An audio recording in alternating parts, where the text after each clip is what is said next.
Magandang araw mga kaibigan. Bigyan natin ng reaksyon na opinion itong post ni Edwin Hamora.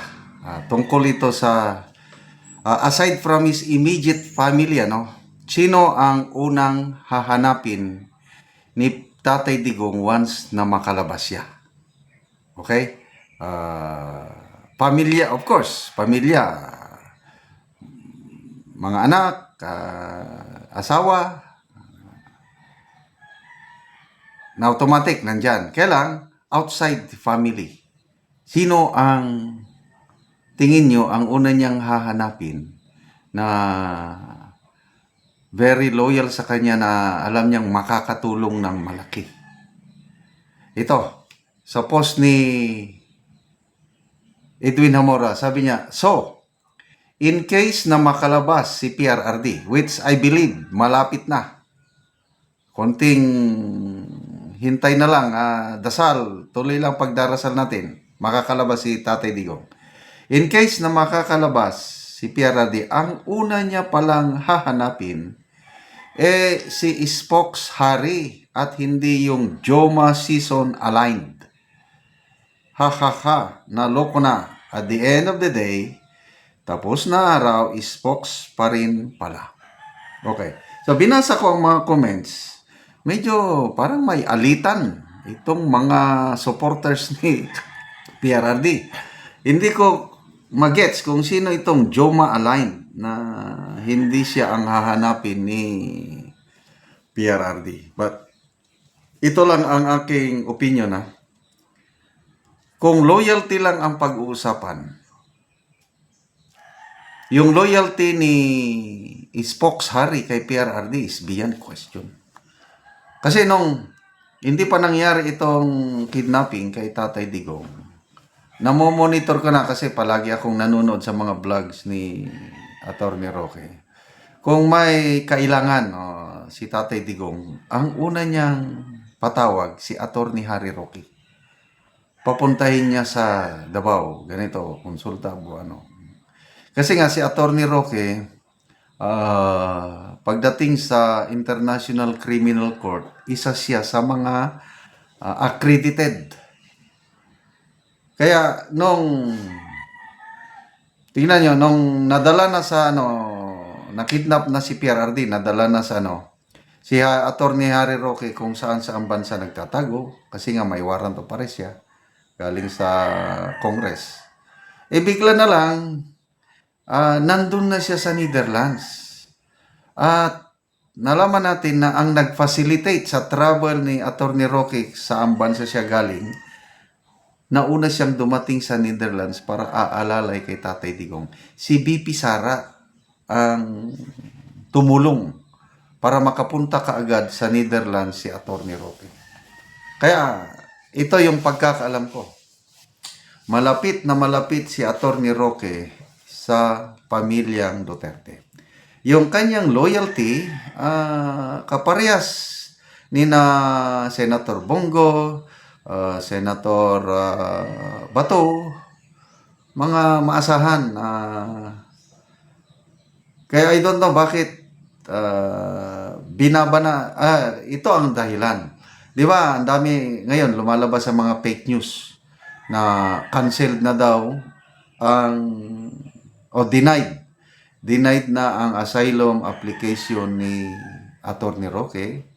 Tapos binigyan nila ng Malaysia yung biglang nag-travel sa Germany si Atty. Roque. Ano daw yun? Dahil sa nagpunta sa Germany, yun na daw yun, yung denied ang application niya ng asylum sa Netherlands, kaya doon na lang sa doon na lang sa Germany siya mag-apply. Pinabulaanan ni Atty. Roque. Yung pagpunta niya sa Germany, invitasyon ng mga Pilipino kababayan natin doon. Kasi yung hakbang ng Maisog Germany chapter, nagkaroon sila ng oath-taking. So doon mo makikita yung maraming mga Pilipino na ngayon sa abroad na sumasama sa hakbang ng Maisog para magpakita ng suporta kay PRRD at labanan ang mga katiwalian na nangyayari sa gobyernong ito. So, nag-oath-taking ang mga members ng Hakbang ng Maisog Germany, si Atty. Roque, inimbita nila na nag-administer ng oath, which is very good. So, from Germany, nakabalik na sa The Hague, Netherlands, si Atty. Roque. So, ayun, mabuti na lang kasi ang daming sa ABC, yung mga mainstream media, lalo ng Rappler, headlines nila na Roque's application for asylum denied. Kailang ang source nila, DOJ. DOJ naman sabi, nabalitaan lang namin na na-deny yung mga ganon. Merong certain Vega ang nagsabi na according to his reliable sources na deny daw. Kailang sources lang yun. Sa pool sila, sa katibayan na Atty. Roque, nagpakita na siya ng natanggap niyang ID from Netherlands na meron na siyang identification card, dala-dala, na yun na, yung kanyang legal occupant na siya ng Netherlands dahil may ID na siya sa Netherlands. So, yung asylum application, on process pa rin, wala pa rin desisyon. So, huwag kayong maniwala yung balibalita na denied ang kanyang asylum. To me, malaking pag-asa niya na ma-approve ang kanyang asylum application. So, dito tayo mag-focus yung release, interim release ni PRRD. May nag-text sa akin na nagtatanong ano nang balita sa paglabas ni PRRD. Sabi ko wala pa. So maghintay lang. Paliwanag nga ni Atty. Roque, malaking posibilidad na ma-approve yan dahil nangyari na noon, may presidente ata ng Serbia, Milosevic, basta Serbian president, namatay sa loob ng ICC kulungan. So gubot, kung sa Bisaya pa, sa Serbia. So, sabi ni Atty. Roque, dahil nga sa matanda na si PRRD, 80 years old, ayaw ng ICC na baka maulit yung nangyari sa presidente ng Serbia.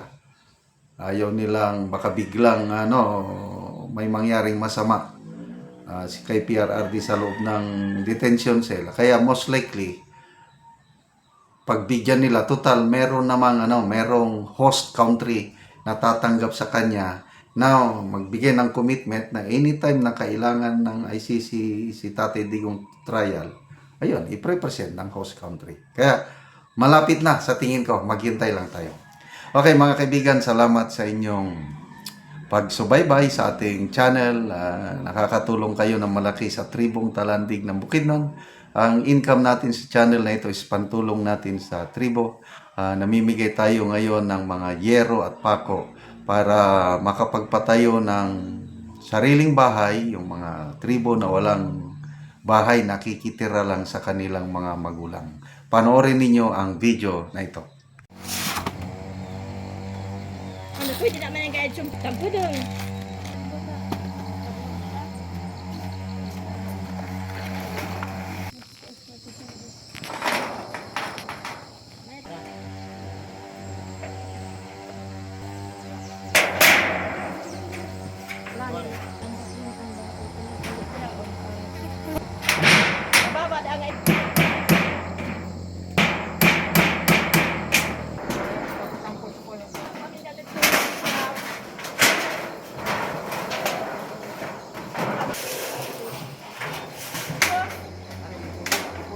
O karon nindot tagid kaay tan-awon ang balay ilang ante.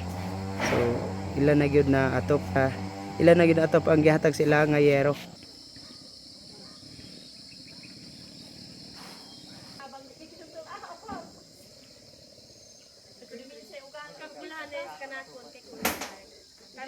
Nindot na gyud kayo ang balay ilang ante.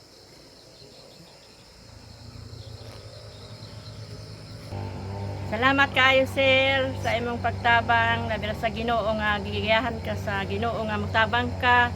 O sir, salamat kaayo kay daghan pa kaayong nanginahanglan sa amoa.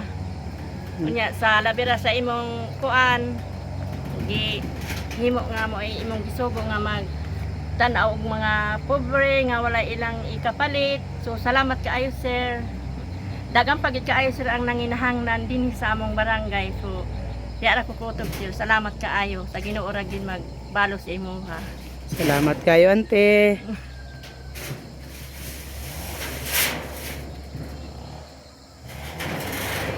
At sa iyo na no, sagdi sila sa mamaya. Yan na ikuha na ako.